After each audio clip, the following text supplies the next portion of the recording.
So let me finish where I started. I'd like you to think about 3 short profiles. The first is about a man who was born in a tiny one-room house. His mother died when he was 9. His sister died, his girlfriend died.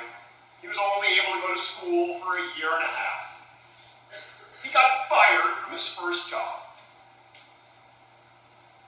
He wanted to get involved in government, so he ran for the state legislature. He lost miserably. In fact, over the years, this man suffered failure after failure after failure, loss after loss after loss. And the more it seemed like he wanted to get involved in politics, the more he found. Except, in 1860, he was elected the 16th President of the United States. I'm talking about Abraham Lincoln, the most revered president in our history. My second story is about a woman who was born into poverty in rural Mississippi. She was raised by a single mother. At the age of 9, she was raped. After years of abuse, she left school and ran away from home. She got pregnant when she was 14, but her child died shortly thereafter. Somehow she found her way back to school and discovered that if she applied herself, she could do pretty well. She graduated from high school. She went on to college. And in college, she worked for the radio station. And she liked it. And then she went to work in a television station, and she loved that. She did really well. In fact, so well that one day she owned her own television network. And through her work, she has impacted millions of lives around the globe. She runs a school for girls in Africa. She has become one of the richest and most influential women in the world. And at for a time, she was the world's only black woman billionaire. I'm talking about Oprah Winfrey.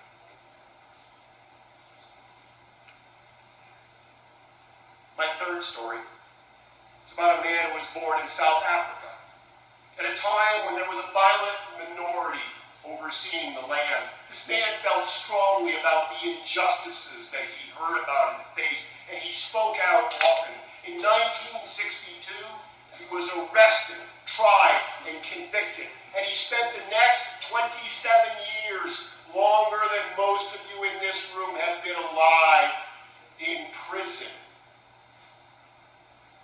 And while he was in prison, he studied language and history and politics and law and government. He studied all of the dialects of his people. And in spite of the harsh conditions, he exercised and he took care of his physical body and he took care of his mind and his spirit. And after his release from prison, he was elected president of South Africa, and he was awarded the Nobel Prize for Peace. This is the life of Nelson Mandela. What do these 3 people have in common? Each of them was disadvantaged. Each of them had overpowering challenges when they were young. Each of them failed and failed and failed again. Each of them faced unbelievable, seemingly unbearable hardship. Yet,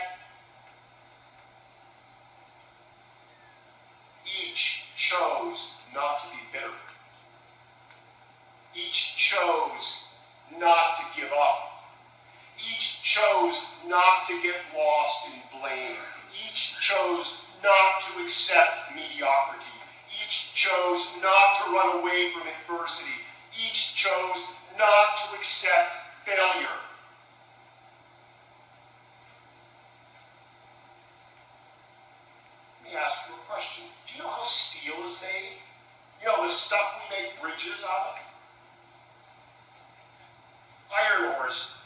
from the earth, and it's kind of lumpy and soft and not very strong. And it's put in a blast furnace at 1,600 degrees. The impurities are burned away in the fire, and the end result is a material that can hold up skyscrapers. Abraham Lincoln wasn't born the president who changed the face of our country. He became the Abraham Lincoln we revere. He became the man through all the difficulties and failures and challenges. Oprah Winfrey wasn't born one of the most wealthiest and powerful women on the planet. She became that woman who was loved and admired by millions, who does so much for so many. She became that person she is today because of the hardships she faced and overcame.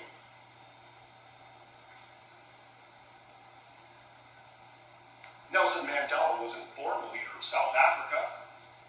He didn't grow up knowing that he would become the voice for apartheid. He became the man who won the Nobel Peace Prize.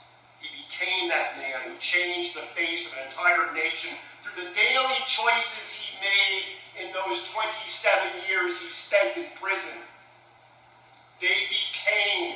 They built their lives of steel by walking through the fires where they were tested, tortured, and tried, and they became.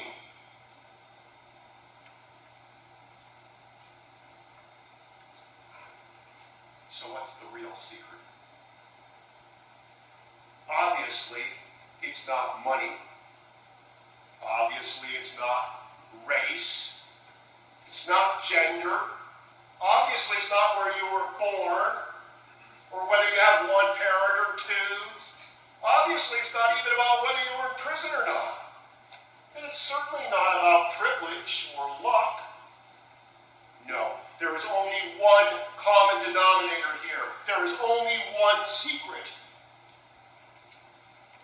The secret is choice.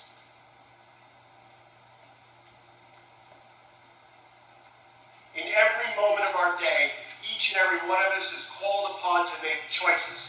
And the choices we make, whether large or small, will ensure our ultimate success or consign us to lives of frustration and failure.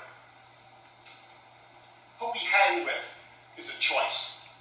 How we care for our bodies is a choice. How we treat others is a choice. Integrity is a choice. Excellence is a choice. Greatness is a choice. Discipline is a choice. Commitment is a choice. The decision to lead is a choice. Success is a choice. Life doesn't just happen to us. We happen to life.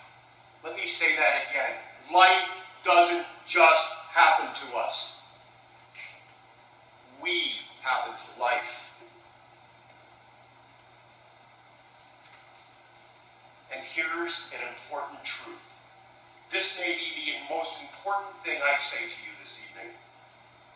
This may be the most important thing you ever hear. Each of us is unique. Each of us is a singularity. There is no one on the planet with your gifts and talents. There has never been, and there never will be, another you.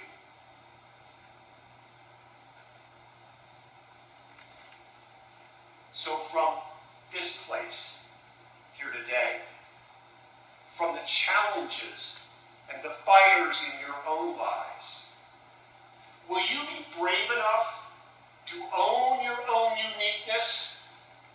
Will you be strong enough to claim your own vision? Will you have the courage to speak with your own voice? In this room, could there be a voice for social justice? Could there be a peacemaker? Could there be an Emmy-winning screenwriter? Could there be a multi-platinum musician, a life-saving firefighter? In this room, could there be a senator, a visionary scientist, a best-selling author? I would dare to say there could be. For you see, I believe that anything is possible when you choose. It is the choices that we make in the fire of our lives that will determine our greatness.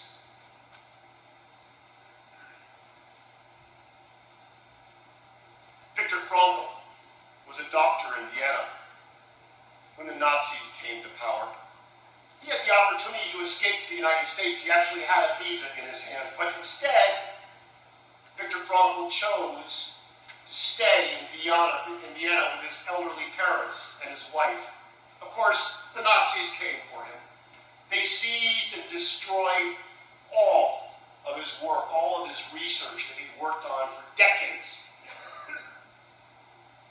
They put him in the concentration camps with his wife and his parents. They exterminated his wife and his parents in the gas chambers, and they burned their bodies in the crematoria.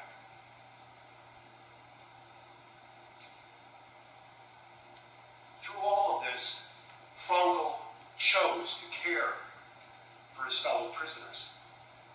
He chose to believe that he would survive. He chose to believe that evil would be overcome and that good would prevail. And when he was set free at the end of the war, he wrote one of the greatest books of the 20th century, Man's Search for Meaning. In that book, Frankl says, our greatest gifts as human beings, the greatest gift of our humanity is the power to choose how we will be in every moment, regardless of our circumstances.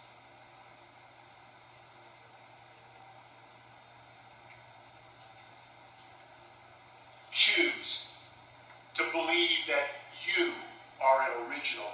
Choose to believe that there is no one else like you. Choose to believe that you have a contribution to make, that you have gifts and talents that only you can share with the world. Choose to believe that your voice matters, that your voice can change the world. Choose passion over power and position. Choose to lead with a servant's heart.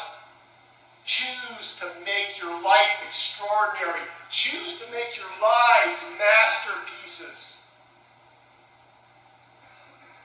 Choose, and you will enjoy success beyond your wildest imaginations.